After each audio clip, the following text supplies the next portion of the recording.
Ini mo. Sorry sa to. Kita picture ka ato.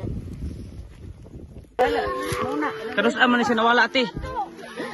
Wala.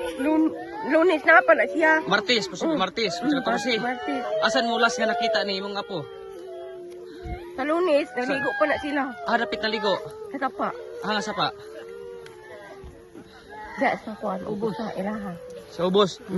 Nya, gipangita ninyo kagahapon yung nakita. Karon sa inyo nakita niya sa ubos. Karon pagid sir. Karon pagid adlaw. Ninyo nakita kung siya gabuhatan Karon ni. pagid sir.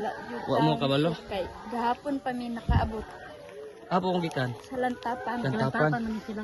So kaning bata dara ka na nga balay diha kapuyo. Oo. Dini nag-eskwela. Ako gyud nagbuhi ana sir, ulan init ako lang yan to sa kong apo. Katong pagkawala niya tong Martes na asa ka nagtuo nga asa padulong wa ka nagtuo nga bisin ko asang ginikanan. Amo na siyang gipakita mo sa among mga silingan, sa iyang classmate, ipangita namo.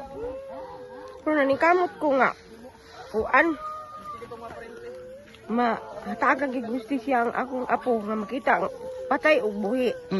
Kay aron masulbad ang among problema nga hiluna siya.